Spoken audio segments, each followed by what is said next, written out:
कोडबग notes में आपका स्वागत है। मैं हूं जीशान, आपका इंस्ट्रक्टर, और आज हम सीखने वाले हैं CSS बॉक्स मॉडल। तो ये रहेगा हमारा आज का कंटेंट। हम जानेंगे बॉक्स मॉडल क्या होता है, border, padding, margin, width, height, overflow और बॉक्स साइजिंग, ये सब हम देखेंगे कैसे कंट्रोल करते हैं। तो शुरू करते हैं। सबसे पहले जानते हैं कि बॉक्स मॉडल क्या है।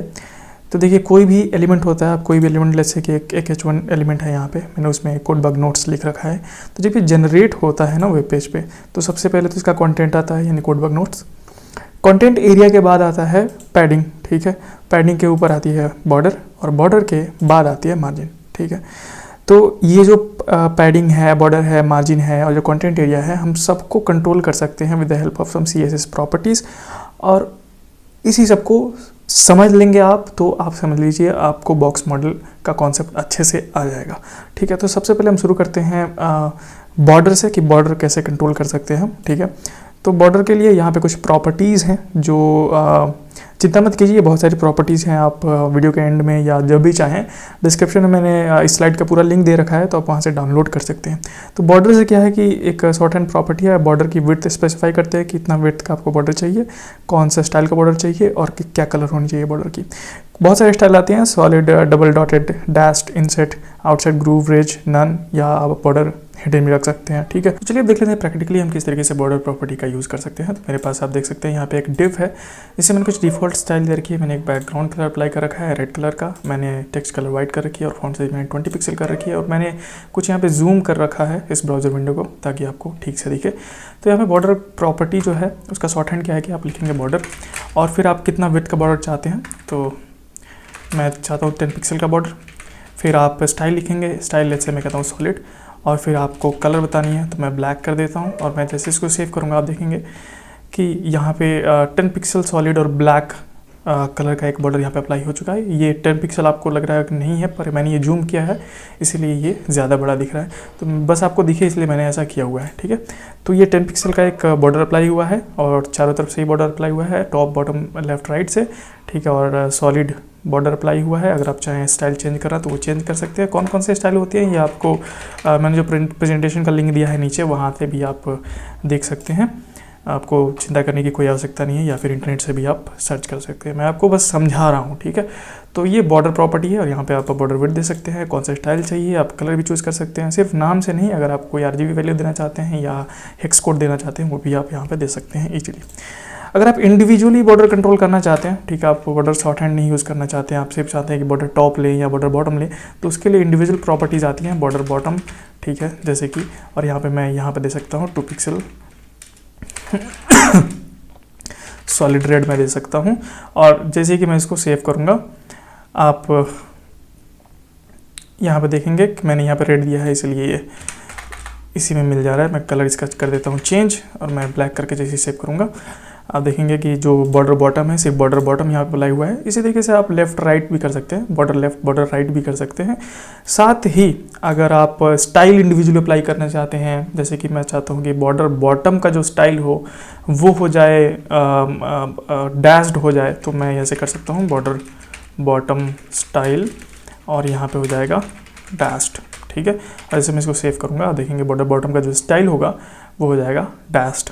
आप कहेंगे कि यहाँ पे आपने ऊपर ही यहीं पे जो स्टाइल है वो सॉलिड डिफाइन कर रखा है बॉर्डर बॉटम का, तो नीचे यहाँ पे बॉर्डर स्टाइल डैश करने से ये डैश क्यों हो जा रहा है, सॉलिड क्यों नहीं रह रहा है। तो ये है सोर्स ऑर्डर की वजह से, क्योंकि यहाँ पे सबसे पहले हमने बॉर्डर बॉटम सॉलिड कर रखा है, पर ठीक उसके बाद ही हमने इसको ओवरराइड कर दिया है स्टाइल प्रॉपर्टी को। तो जो लास्ट में आ रहा है सोर्स ऑर्डर में, जो ऑर्डर में लास्ट में आता है वही अप्लाई होता है, ठीक है। आई होप आपको समझ में आ रहा होगा। तो ऐसे बहुत सारी प्रॉपर्टीज़ हैं, ठीक है, मैंने स्लाइड में दे रखी है। मुझे लगता है मुझे आपको इंडिविजुअली वो सब बतानी चाहिए। तो बॉर्डर आप अप्लाई कर सकते हैं, बॉर्डर स्टाइल अप्लाई कर सकते हैं, ठीक इसी तरीके से आप बॉर्डर बॉटम कलर, ठीक है, या बॉर्डर राइट कलर, ठीक है, ऐसे करके कलर भी चेंज कर सकते हैं। और इसी तरीके से आप विड्थ भी कंट्रोल कर सकते हैं। Let's now talk about border radius. तो बॉर्डर रेडियस क्या है कि आप सिंपल बॉर्डर रेडियस लिख सकते हैं प्रॉपर्टी, और जैसे मैं लिखता हूँ बॉर्डर रेडियस 5 पिक्सल और करके मैं इसको करता हूँ सेव, तो आप देखेंगे कि चारों तरफ से जो मेरा बॉर्डर है वहाँ पे कुछ रेडियस अप्लाई हो जाएगा। तो यहाँ आप देख सकते हैं ऐसे बॉर्डर रेडियस। अच्छा, बॉर्डर रेडियस लिख के मैंने सिर्फ अगर एक वैल्यू प्रोवाइड की तो जो टॉप लेफ्ट है, टॉप राइट है, बॉटम राइट है, बॉटम लेफ्ट है, सबके लिए 5 पिक्सल की वैल्यू अप्लाई होगी। अगर आप इंडिविजुअली अप्लाई करना चाहते हैं, इंडिविजुअली शॉर्ट हैंड चाहते हैं कि इसकी वैल्यू कुछ और है, इसकी वैल्यू कुछ और है, इसकी वैल्यू कुछ और है और यहाँ की वैल्यू कुछ और हो, तो आप यहाँ पे लिख सकते हैं ऑर्डर ये होना चाहिए top right bottom and left. ठीक है, तो इस ऑर्डर में आप दे सकते हैं बॉर्डर रेडियस को। तो मैं यहाँ पे लिखता हूँ बॉर्डर रेडियस, जैसे कि मैं जो टॉप लेफ्ट है उसका चाहता हूँ 5 पिक्सल, पर जो टॉप राइट है उसका चाहता हूँ लेट्स से 10 पिक्सल। ठीक उसी तरीके से जो बॉटम राइट है, अब ये आएगा इसके बाद, ठीक है, तो ये आएगा इसके बाद, तो जो बॉटम राइट है उसकी वैल्यू मैं चाहता हूँ लेट्स से 5 पिक्सल अगेन, और जो बॉटम लेफ्ट है यहाँ वाली उसकी वैल्यू मैं चाहता हूँ 10 पिक्सल अगेन। ऐसे करके मैं इसको सेव करूँगा और आप देखेंगे कि मैंने जो वैल्यू यहाँ पे स्पेसिफाई की वहाँ अप्लाई होगी। ये जो टॉप लेफ्ट है उसकी 5 पिक्सल, टॉप राइट की 10 पिक्सल, बॉटम राइट की 5 पिक्सल एंड बॉटम लेफ्ट की 10 पिक्सल। तो ये ऑर्डर आप याद रखिएगा सब टॉप ये भी मैंने स्लाइड में लिख रखा है, तो आपको इसको लेकर भी चिंतित होने की कोई आवश्यकता नहीं है। साथ ही अगर आप इंडिविजुअली बॉर्डर रेडियस देना चाहते हैं तो वो भी आप कर सकते हैं। जैसे कि मैं देना चाहता हूँ ये जो बॉर्डर बॉटम लेफ्ट का रेडियस है ये कंट्रोल करना चाहता हूँ, तो मैं कैसे कर सकता हूँ, मैं लिखूँगा यहाँ पे simple border bottom left and radius, और मैं देना चाहता हूँ 5 पिक्सल, और मैं ये लिख कर मैं जैसे ही सेव करूँगा आप देखेंगे कि बॉर्डर बॉटम लेफ्ट का जो रेडियस है वो यहाँ पे 5 पिक्सल अप्लाई हो जाएगा। ठीक है, तो इस तरीके से border bottom right radius control कर सकते हैं, border top left radius, border top right radius भी आप आसानी से कंट्रोल कर सकते हैं। ना बॉर्डर के बाद हम पैडिंग की बात कर लेते हैं। तो ये जो आपको ऑरेंज एरिया दिख रहा है ये पैडिंग होता है, यानी बॉर्डर के अंदर भी आप कुछ स्पेस अगर देना चाहते हैं, उस स्पेस के बाद आप चाहते हैं कि कंटेंट एरिया शुरू हो, तो इस तरीके से आप पैडिंग को कंट्रोल करके ऐसा आप अचीव कर सकते हैं। तो चलिए देखते हैं किस तरीके से हम पैडिंग प्रॉपर्टी का यूज़ करते हैं CSS में। तो पैडिंग प्रॉपर्टी को यूज़ करने के लिए आपको सिंपली यहाँ पे पैडिंग लिखनी है और लिखनी है कि आप कितना पैडिंग चाहते हो। तो जैसे मेरे पास ये div1 जो है मैं इसमें चाहता हूँ 10 पिक्सल की पैडिंग में चाहता हूँ चारों तरफ से, तो मैं 10 पिक्सल लिखूंगा और मुझे चारों तरफ से 10 पिक्सल की पैडिंग यहाँ पे देखने को मिलेगी। तो ऊपर से भी 10 पिक्सल, नीचे से भी 10 पिक्सल, लेफ्ट से 10 पिक्सल और राइट से 10 पिक्सल की पैडिंग मुझे देखने को मिलेगी। अगर मैं इंडिविजुअली भी देना चाहता हूँ तो वो भी मैं कर सकता हूँ। मैं padding top, padding right, padding left और पैडिंग बॉटम का यूज़ करके मैं इंडिविजुअल पैडिंग भी दे सकता हूँ। साथ ही एक और शॉर्ट हैंड है, मैं अगर चाहता हूँ कि एक ही बार में मैं चारों तरफ की पैडिंग स्पेसिफाई कर दूं, तो आपको इस ऑर्डर में लिखना है टॉप राइट बॉटम और लेफ्ट, इस ऑर्डर में आपको पैडिंग देनी है। ठीक है, तो मैं लिखता हूं यहाँ पे पैडिंग, और टॉप की पैडिंग लेट्स से मैं चाहता हूँ 50 पिक्सल, और sorry top and then right 10 pixel, then bottom 5 pixel and then left I want 10 pixel. ठीक है, तो इस तरीके से अगर मैं करूं तो आप देखेंगे कि टॉप से मुझे 50 पिक्सल की पैडिंग देखने को मिलेगी, और राइट से मुझे 10 पिक्सल की, बॉटम से मुझे 5 पिक्सल की, और लेफ्ट से मुझे 10 पिक्सल की पैडिंग देखने को मिलेगी। ठीक है, तो इस तरीके से आप इस शॉर्ट हैंड का यूज़ करके इंडिविजुअली पैडिंग स्पेसिफाई कर सकते हैं, या फिर आप जो इंडिविजुअल प्रॉपर्टीज़ भी आती हैं padding top, padding right, padding left और पैडिंग बॉटम का यूज़ करके भी पैडिंग कंट्रोल कर सकते हो। ये भी मैंने स्लाइड में लिखी हुई है। ये सारी प्रॉपर्टीज़ 1 बाय 1 बताने का कोई मतलब नहीं है, बहुत बेसिक सी हैं, तो आप वहाँ से देख के भी देख सकते हो। मैंने आपको इतना बता दिया, इतना काफ़ी है। ठीक है, अब हम बात कर लेते हैं, क्योंकि हम पैडिंग और मार्जिन समझ चुके हैं। तो यहाँ पे अगर आप देखेंगे, मैं इसको सेव करता हूँ सबसे पहले, तो अगर आप देखेंगे तो इस बॉक्स के चारों ओर यहाँ पे कुछ डिफ़ॉल्ट हमें कुछ स्पेस देखने को मिल रहा है। We have talk about margin yet, right? Okay, let's talk about margin first. तो मार्जिन क्या होता है, मैं यहाँ पे एक और डिव ले लेता हूँ और सेम मैं कॉपी पेस्ट कर देता हूँ ताकि मेरे पास 2 डिव आ जाए। तो देखेंगे अगर मेरे पास 2 डिव हैं तो यहाँ पे देखेंगे कि दोनों डिव के बीच में कोई गैप मुझे नहीं दिख रहा है, राइट? यानी दोनों डिव को सेपरेट करने के लिए मुझे कुछ स्पेस चाहिए। वही स्पेस क्या होता है, मार्जिन होता है। यानी कि 2 या 2 से अधिक एलिमेंट को आपस में सेपरेट करने के लिए क्या करते हैं, हम मार्जिन का यूज़ करते हैं। ठीक है, तो वो कैसा होता है, वो भी पैडिंग की तरह होता है, सिंपल सा। अगर आप सिंपल चारों तरफ का मार्जिन सेट करना चाहते हैं तो आप सिर्फ लिखेंगे मार्जिन। जैसे मैं चारों तरफ से 5 पिक्सल की मार्जिन सेट करना चाहता हूँ। अब मैंने देखिए यहाँ पे टाइप सिलेक्टर से डिव को सिलेक्ट किया, तो ये दोनों डिव के लिए होगा, यानी मार्जिन 5 पिक्सल चारों तरफ से इस डिव के लिए भी, मार्जिन 5 पिक्सल चारों तरफ से इस डिव के लिए भी। मैं जैसे इसको सेव करूँगा, आप देखेंगे कि इस बॉक्स के बीच में गैप आ जाएगा। ठीक है, और यहाँ और इधर उधर से भी आप देखेंगे कि बॉक्स थोड़ा मूव किया है, यानी चारों तरफ से भी कुछ गैप देखने को हमको मिला। यानी चारों तरफ से आप कितना गैप चाहते हैं ये कंट्रोल करने के लिए आप सीधे लिख सकते हैं मार्जिन 5 पिक्सल, यानी चारों तरफ से मार्जिन 5 पिक्सल चाहिए। अगर आप ऐसा नहीं चाहते हैं तो आप top right and bottom left के ऑर्डर में लिख सकते हैं कि मुझे टॉप में कितनी मार्जिन चाहिए और राइट में कितनी मार्जिन चाहिए, बॉटम में कितनी मार्जिन चाहिए और लेफ्ट में कितनी मार्जिन चाहिए, ये भी आप कर सकते हैं। साथ ही अगर ये भी नहीं करना चाहते हैं और आप और इंडिविजुअल कंट्रोल चाहते हैं, आप सिर्फ मार्जिन टॉप सेट करना चाहते हैं तो सिर्फ मार्जिन टॉप प्रॉपर्टी आप यूज कर सकते हैं, या मार्जिन आप बॉटम सेट करना चाहते हैं सिर्फ मार्जिन बॉटम, सब मार्जिन अगर आप सिर्फ लेफ्ट सेट करना चाहते हैं सिर्फ मार्जिन लेफ्ट और मार्जिन राइट, इस तरीके से आप इंडिविजुअली भी सेट कर सकते हैं। तो मार्जिन के बारे में इतना ही है, और कुछ और डिटेल है जिसके बारे में हम अभी तुरंत बात करने वाले हैं। पर उससे पहले अगर आप देखें, मैं अब करता हूं इसको सेव।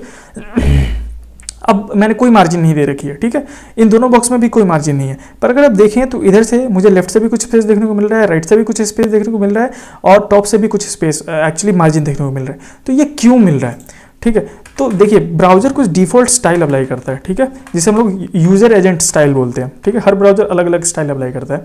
तो वो अपने से कुछ मार्जिन और पैडिंग सेट करता है, ठीक है, H1 एलिमेंट के लिए भी वो कुछ डिफॉल्ट मार्जिन पैडिंग सेट करता है, ठीक है, इस तरीके से बहुत सारे एलिमेंट के लिए भी वो डिफरेंट डिफॉल्ट मार्जिन और पैडिंग सेट करता है। तो क्योंकि वो कौन कौन से एलिमेंट के लिए सेट करता है, कौन से एलिमेंट के लिए सेट नहीं करता है, ये याद करना हमारा काम नहीं है। तो हम सिंपल से एक यूनिवर्सल सेलेक्टर लेंगे और यूनिवर्सल सेलेक्टर लेके अगर हम मार्जिन 0 और और पैडिंग 0 कर दें तो आप देखेंगे कि जो ये गैप हमको देखने को मिल रहा है ये गायब हो जाएगा, क्योंकि हमने यूनिवर्सली सारे के सारे एलिमेंट्स को सिलेक्ट कर लिया और जो मार्जिन और पैडिंग जो ऑलरेडी यूजर एजेंट स्टाइल से जो ब्राउजर अप्लाई करता है उससे अप्लाई हो रहा था वो हमने ओवरराइड कर दिया। यानी अब जो डिफॉल्ट मार्जिन होगी वो 0 और पैडिंग 0। तो अब हम मार्जिन अगर चाहें तो कंट्रोल कर सकते हैं। अब हमें जो मार्जिन जो दिखेगी वो रियल मार्जिन दिखेगी, कोई एडिशनल मार्जिन हमें देखने को नहीं मिलेगी, क्योंकि लेफ्ट से वो पहले का जो मार्जिन था वो भी ऐड हो रहा था इन 5 पिक्सल, ठीक है। तो ये देख सकते हैं, ठीक है। अब मार्जिन आपको समझ में आ गया और ये भी समझ में आ गया कि कुछ डिफ़ॉल्ट मार्जिन और पैडिंग जो है वो यूजर एजेंट स्टाइल में डिफाइन होता है, हर ब्राउजर अप्लाई करता है बहुत सारे एलिमेंट्स के लिए। वो याद करना काम नहीं है, आप यूनिवर्सल सेलेक्टर यूज का इस्तेमाल करके उनसे छुटकारा पा सकते हैं। Now let's talk about margin collapse, ठीक है। तो मार्जिन कोलैप्स क्या होता है? मैं लेट्स से ये दोनों डिव है, मैंने दोनों डिव को टाइप सेलेक्टर से सेलेक्ट किया हुआ है। अगर मैं मार्जिन देता हूँ, ठीक है, मैं मार्जिन देता हूँ, आप देखिए मार्जिन देता हूँ मैं 50 पिक्सल का, ठीक है, मैंने दिया 50 पिक्सल का मार्जिन, ओके। अब एक चीज़ आप बताइए मुझे, बहुत ज़्यादा हो गया, मैं 10 पिक्सल कर देता हूँ। तो मैंने 10 पिक्सल किया। अब मुझे एक बात बताइए, क्या आपको यहाँ का स्पेस और इन दोनों के बीच का स्पेस सेम दिख रहा है? दिख रहा है कि नहीं दिख रहा? क्यों दिख रहा है? मैंने 10 पिक्सल का अगर मार्जिन दिया है तो मार्जिन टॉप 10 पिक्सल है, मार्जिन बॉटम 10 पिक्सल है। इस डिव के लिए भी मार्जिन टॉप 10 पिक्सल है। तो इसका 10 पिक्सल यानी मार्जिन बॉटम, ये जो डिव 1 है इसका मार्जिन बॉटम 10 पिक्सल, ये जो डिव 1 है इसका मार्जिन टॉप 10 पिक्सल, दोनों ऐड होकर 20 पिक्सल की गैप आनी चाहिए ना बीच में। पर कितना आ रहा है? अगर आप देखें, मैं डेवलपर टूल्स में जाऊँ और अगर आप देखें यहाँ पे ये जो बॉक्स मॉडल आपको दिख रहा है, यहाँ पे देख सकते हैं क्रोम में डेवलपर टूल्स में आपको ये मिल जाएगा। तो मैं ये डिव को सिलेक्ट करता हूँ, ठीक है, और मैं यहाँ पे नीचे आता हूँ। आप देखेंगे यहाँ ऊपर 10 पिक्सल की मार्जिन है, राइट 10 पिक्सल की मार्जिन है, लेफ्ट 10 पिक्सल की मार्जिन है और बॉटम में भी 10 पिक्सल की मार्जिन है। लेकिन अगर आप ध्यान से देखें तो ये 10 पिक्सल की मार्जिन इसकी बॉटम की यहाँ पूरी कवर कर ले रही है, ठीक है। और इसी तरीके से अगर इस डिव के देखें तो इसका मार्जिन टॉप भी 10 पिक्सल है, ठीक है। तो आप क्या हो रहा है यहाँ पे, इसका मार्जिन बॉटम 10 पिक्सल और इसका मार्जिन टॉप 10 पिक्सल दोनों मिलकर 20 पिक्सल नहीं बना रहे, दोनों मिलकर सिर्फ 10 पिक्सल ही बना रहे हैं, यानी मार्जिन कोलैप्स कर जा रहा है। वर्टिकल जो एलिमेंट्स होते हैं, अलाइन एलिमेंट होते हैं, यानी वर्टिकली जो मार्जिन होती है वो कोलैप्स होती है, यानी मार्जिन टॉप और मार्जिन बॉटम कोलैप्स होती है, ठीक है। तो जो सबसे ज़्यादा जिसका मार्जिन होगा बॉटम का वो जीत जाएगा, ठीक है। अगर डिव 1 की मार्जिन होती 50 पिक्सल बॉटम की और इसकी होती 10 पिक्सल टॉप की, तो गैप हमारा 50 पिक्सल की ही होता। मैं यहाँ पे आपको दिखा देता हूँ, ठीक है, मैं आपको आसानी से आपको दिखा देता हूँ। मैं यहाँ पे सिंपल सा एक स्टाइल लेता हूँ और स्टाइल में मैं यहाँ पे कहता हूँ इसका मार्जिन बॉटम जो कर दो वो कर दो आप 50 pixel, let's make it 20 pixel. तो अगर मैं 20 पिक्सल से भी कंफ्यूजन होगा, let's make it 15 pixel, okay. मैंने 15 पिक्सल करके मैं जैसे ही सेव करूँगा, आप देखेंगे जो इस ये वाला डिव है इसका जो मार्जिन टॉप है वो 10 पिक्सल है और ये जो डिव है इसका जो मार्जिन बॉटम है 15 पिक्सल, दोनों मिलकर 25 नहीं बनाएंगे, सिर्फ 15 ही रहेगा क्योंकि 15 ही सबसे ज़्यादा यहाँ पे मार्जिन है, मार्जिन बॉटम, ठीक है। तो ये दोनों मिलकर कोलैप्स करेंगे 15 पिक्सल और 10 पिक्सल, और बचेगा सिर्फ 15 पिक्सल, यानी कि जो बड़ा होगा वो जीत जाएगा।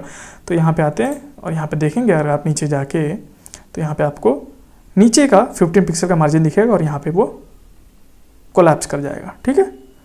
तो 25 पिक्सल का मार्जिन आपको नहीं दिखेगा, इसका मार्जिन जो टॉप है वो 10 पिक्सल ही है पर वो कोलैप्स कर गया है, ठीक है। तो जो सबसे ज़्यादा जो मार्जिन है जिस भी एलिमेंट की वही रहेगी, ठीक है। टोटल जो गैप यहाँ 15 पिक्सल की है, ठीक है।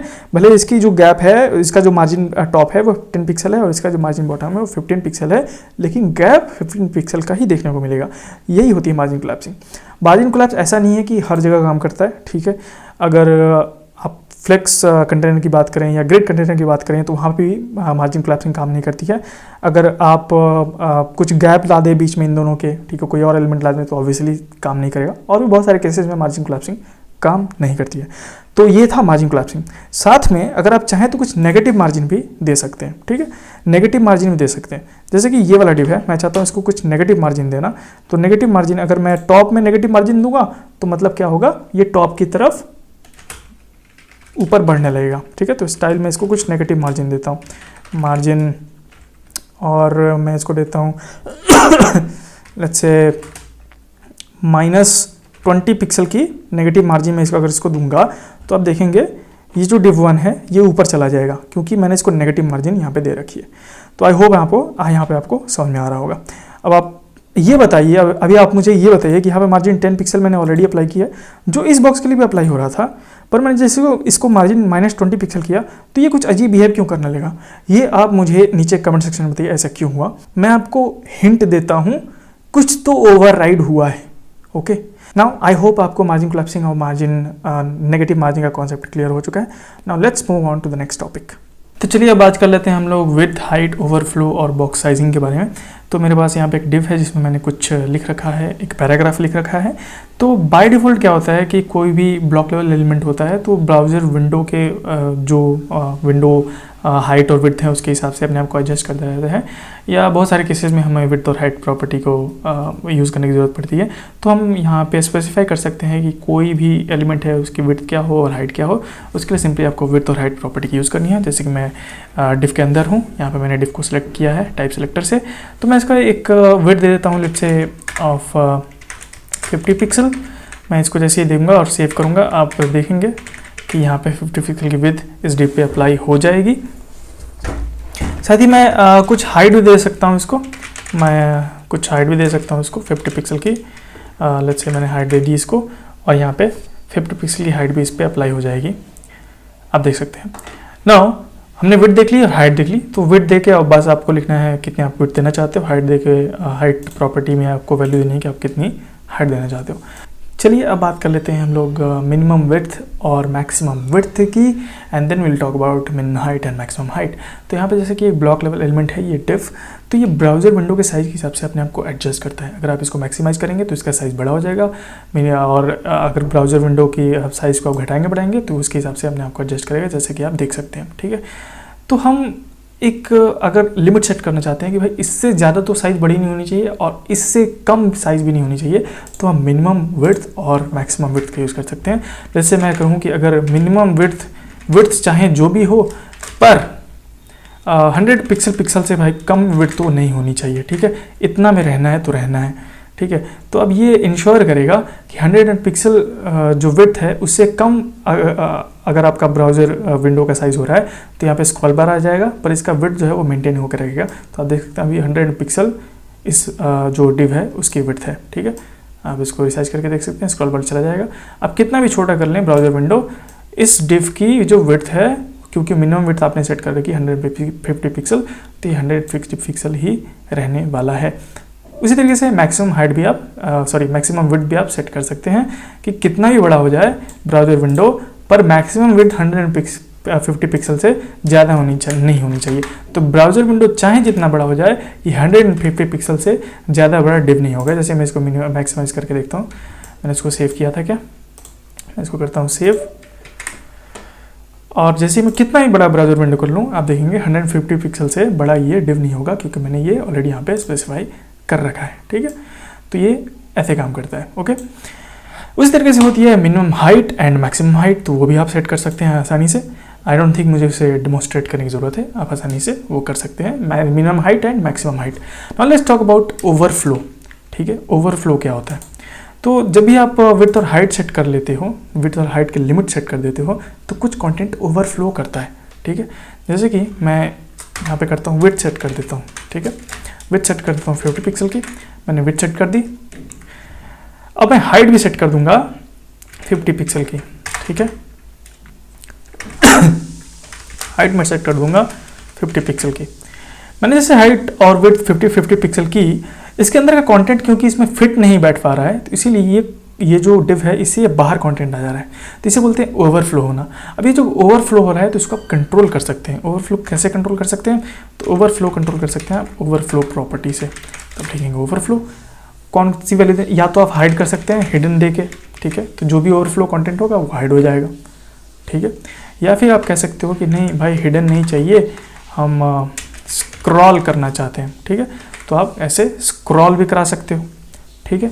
या फिर आप अगर हिडन ऑलरेडी है तो ऐसे विजिबल करा सकते हो, क्योंकि कई बार प्रॉपर्टी ओवरराइड करने में आपको इसकी ज़रूरत पड़ सकती है। तो अगर हिडन है तो विजिबल करा सकते हो। स्क्रॉल करोगे तो अगर कंटेंट ओवरफ्लो होगा तो स्क्रॉल बार आ जाएंगे, ठीक है, ताकि आप उसमें स्क्रॉल करके कंटेंट को देख सको, ठीक है। यहाँ पे देख सकते हो। अब एक चीज़ यहाँ पे ध्यान देखो, ये वाला नीचे वाला स्क्रॉल बार क्यों आ रहा है? हमें तो भाई ये तो एक ही डायरेक्शन में ओवरफ्लो हो रहा है, तो ये नीचे वाला हमें नहीं चाहिए, ठीक है। किस डायरेक्शन में ओवरफ्लो हो रहा है? आपने एक्स एक्सिस वाई एक्सिस तो पढ़ी है, ये जो हॉरिजॉन्टल होता है एक्स एक्सिस होता है, जो वर्टिकल होता है वाई एक्सिस होता है। क्योंकि वाई एक्सिस में ओवरफ्लो हो रहा है, तो हमें सिर्फ अगर ओवरफ्लो वाई कंट्रोल करना हो तो क्या करें? तो अगर आप ओवरफ्लो सिर्फ वाई डायरेक्शन में कंट्रोल करना चाहते हैं तो आप प्रॉपर्टी यूज़ कर सकते हैं ओवरफ्लो वाई। और यहाँ पे आप क्या करना चाहते हैं ओवरफ्लो होने पे? तो मैं चाहता हूँ कि स्क्रॉल बार आ जाए, तो मैं यहाँ पे लिखूंगा ओवरफ्लो वाई स्क्रॉल। अब सिर्फ वाई डायरेक्शन में यहाँ पे स्क्रॉल बार आपको देखने को मिलेगा, एक्स डायरेक्शन में स्क्रॉल बार आपको देखने को नहीं मिलेगा, ठीक है। तो ये डिज़ाइन पर्पज़ के लिए अच्छा हो सकता है, ठीक है। इसी तरीके से अगर आपको एक्स डायरेक्शन में ही ओवरफ्लो सिर्फ कंट्रोल करने आए तो आप सिर्फ ओवरफ्लो एक्स का यूज़ कर सकते हैं, क्योंकि अगर आपको एक्स डायरेक्शन में कुछ ओवरफ्लो हो रहा है तो आप एक्स डायरेक्शन में ओवरफ्लो के लिए ये ओवरफ्लो एक्स प्रॉपर्टी यूज़ कर सकते हैं। तो आई थिंक ओवरफ्लो क्या होता है आप सीख चुके हैं। विड्थ हाइट कैसे कंट्रोल करनी है ये भी आप जान चुके हैं। Minimum width, maximum width, minimum height and maximum width height भी आपको समझ में आ चुकी होगी। Let's talk about the last thing, वो है बॉक्स साइजिंग। तो चलिए अब हम बात कर लेते हैं बॉक्स साइजिंग प्रॉपर्टी के बारे में। मेरे पास एक डिव है जिसमें मैंने कुछ पैराग्राफ लिख रखा है। मैंने इसकी विड्थ दे रखी है 100 पिक्सल की, हाइट दे रखी है 90 पिक्सल की, पैडिंग मैंने दे रखा है 4 पिक्सल का चारों तरफ से, और बॉर्डर भी चारों बॉर्डर की विड्थ मैंने दे रखी है 4 पिक्सल। मैं आपसे पूछता हूँ बताइए इस बॉक्स की टोटल विड्थ क्या है? तो आप देख सकते हैं मैंने विड्थ यहाँ पे सेट कर रखी है 100 पिक्सल, तो ऑब्वियस है 100 पिक्सल होनी चाहिए, पर नहीं, ऐसा नहीं है, ओके। हाइट भी अगर आपको लगता है कि 90 पिक्सल है इस बॉक्स की, तो नहीं है, ऐसा नहीं है। तो मैं प्रूफ दिखाता हूँ आपको। मैं प्रूफ दिखाने से पहले बता देता हूँ एक्चुअल हाइट और विड्थ क्या है। एक्चुअल इसकी जो विड्थ है वो 100 पिक्सल प्लस बॉर्डर दोनों तरफ की जो विड्थ है, इधर की बॉर्डर लेफ्ट की और राइट की बॉर्डर यानी 8, और पैडिंग भी दोनों साइड की 4-4 पिक्सल यानी 8, यानी 8 दूनी 16, और विड्थ है 100 यानी 116 पिक्सल टोटल इसकी विड्थ है। और हाइट की बात करो तो 90 और फिर वही पैडिंग बॉर्डर दोनों यानी कि 16, तो 106 पिक्सल जो है इसकी हाइट है टोटल, ओके। तो अगर मैं आपको दिखाऊं, मैं दिखाता हूं प्रैक्टिकली। क्रोम डेवलपर टूल में जाता हूं मैं, तो यहाँ पे आप देख सकते हैं यहाँ पे जो कंटेंट है, जो कंटेंट एरिया है, हमने शुरू में ही देखा था कंटेंट एरिया सबसे अंदर आता है, उसकी जो विड्थ है वो 100 है, फिर पैडिंग है, फिर बॉर्डर है, ओके। तो विड्थ अगर देखें तो 4, 4, 8 और 100, 108 और 4, 112 और 4, 116, यानी 116 पिक्सल टोटल विड्थ है इस बॉक्स की, ओके। और हाइट भी जैसे मैंने कैलकुलेट किया, आप कैलकुलेट कर सकते हैं। हाइट इसकी 90 पिक्सल नहीं है, 106 है, अनलेस मेरा कैलकुलेशन गलत है। हाँ, तो क्या है बॉक्स साइजिंग की बात कर लेते हैं। तो यहाँ पे जब हमने विड्थ और हाइट दी, तो यहाँ पे देख सकते हैं विड्थ और हाइट हमने किसकी दी? कंटेंट एरिया की विड्थ और हाइट दी, टोटल बॉक्स की विड्थ और हाइट नहीं दी। तो कंटेंट एरिया को मैंने कहा कि ठीक है, कंटेंट एरिया हमारा 100 पिक्सल का हो और कंटेंट एरिया हमारा 90 पिक्सल की हाइट हो कंटेंट एरिया की, ये बताते हैं हम बाय डिफ़ॉल्ट विड्थ और हाइट से। पर अगर हम ऐसा नहीं चाहते, हम चाहते हैं कि हम टोटल बॉक्स की विड्थ और हाइट बताएं। सिंपल सा आपको क्या लिखना है यहाँ पे आपको लिखनी है बॉक्स साइजिंग और लिखनी है बॉर्डर बॉक्स। जैसे ही आप ये लिखेंगे, जो टोटल विड्थ और हाइट होगी अब कैलकुलेट होगी including the width and height of your content and padding and border. ठीक है, तो वो टोटल विड्थ और हाइट जो यहाँ पे आप देंगे, अगर 100 लिखा है आपने विड्थ, तो 100 में सब कुछ इंक्लूडेड होगा। ये 4 पिक्सल का लेफ्ट पैडिंग, 4 पिक्सल का राइट पैडिंग, 4 पिक्सल का लेफ्ट बॉर्डर, 4 पिक्सल का राइट बॉर्डर, यानी 16 पिक्सल इंक्लूडेड होगा। कंटेंट एरिया की विड्थ भी इंक्लूडेड होगी। तो ये कैसे मैनेज होगा? तो कंटेंट एरिया में जो आपने साइज दे रखी है ना, आपको लगता है कंटेंट एरिया 100 पिक्सल होगी, नहीं, उसमें से माइनस हो जाएगा जो पैडिंग और बॉर्डर की जो साइज होगी। यानी पैडिंग की साइज दोनों तरफ की 4 8 पिक्सल है और बॉर्डर भी दोनों तरफ की 8 पिक्सल की है, यानी 16 पिक्सल इस 100 पिक्सल में से घट जाएगा और जो स्पेस बचेगा वो अब कंटेंट एरिया की विड्थ होगी। सेम यही केस होगा हाइट के मामले में कि अब जो विड्थ और हाइट होगी वो कंटेंट एरिया की हाइट होगी, जो आपने यहाँ पे स्पेसिफाई कर रखी होगी, उसमें से माइनस हो जाएगी जो पैडिंग और बॉर्डर की हाइट होगी। ओके, और फिर जो रिजल्ट आएगा वही आपके कंटेंट एरिया की हाइट होगी। तो आई होप आपको समझ में आ रहा होगा। आप जो यहाँ पे विड्थ और हाइट देंगे, अब ये टोटल बॉक्स की विड्थ और हाइट है और यही है बॉक्स साइजिंग प्रॉपर्टी। तो अगर आप ऐसे कैलकुलेट करना चाहते हैं कि विड्थ और हाइट दे तो इसमें बॉर्डर और पैडिंग दोनों इंक्लूडेड हो, तो आप बॉक्स साइजिंग बॉर्डर बॉक्स कर सकते हैं। और अगर आप चाहते हैं कि ऐसा ना हो तो आप कर सकते हैं कंटेंट बॉक्स, जो कि बाय डिफॉल्ट होता है। ठीक है, आप कंटेंट बॉक्स कर देंगे तो फिर वही जो हमारा पुराना वाला स्टाइल था, आप देखेंगे हमारा पुराना वाला स्टाइल आ जाएगा। यानी हमारे जो कंटेंट एरिया है उसकी हाइट और विड्थ हमने यहाँ पे दे रखी है। तो अगर आप चाहते हैं पूरे बॉक्स की विड्थ और हाइट बताना तो बॉक्स साइजिंग बॉर्डर बॉक्स कर सकते हैं। अगर आप चाहते हैं सिर्फ कंटेंट एरिया की विड्थ और हाइट बताना तो ये विड्थ और हाइट आप सिंपली स्पेसिफाई कर दें। इस बॉक्स साइजिंग कंटेंट बॉक्स की कोई ज़रूरत नहीं है। तो आई होप कि आपको CSS बॉक्स मॉडल का ये वीडियो अच्छा लगा होगा। अगर अच्छा लगा है तो लाइक कर दीजिए और चैनल को सब्सक्राइब अवश्य कर दीजिए। और अगर कोई और है जिसे पढ़ने की आवश्यकता है बॉक्स मॉडल और आपको लगता है कि इस लेक्चर से उसे समझ में आएगा तो आप उसे शेयर भी कर दीजिए और प्लीज़ चैनल को सब्सक्राइब कर दीजिए। और हाँ, अगर आप नोट्स डाउनलोड करना चाहते हैं, ये जो स्लाइड आप देख सकते हैं, तो इस स्लाइड में मैंने सब कुछ यहाँ पे बना रखा है। ठीक है, तो ये स्लाइड आप डाउनलोड कर सकते हैं। ठीक है, ये यहाँ पे मैंने बॉक्स मॉडल भी देख रखा है, यहाँ पे बॉर्डर में कौन कौन सी प्रॉपर्टीज़ होती हैं। ठीक है, मैंने सब यहाँ पे बना रखा है आपके लिए। तो आप इसको अगर डाउनलोड करना चाहते हैं तो आराम से आप इसको नीचे डिस्क्रिप्शन बॉक्स से लिंक है, वहाँ से डाउनलोड कर सकते हैं। तो thank you very much for watching and see you next time.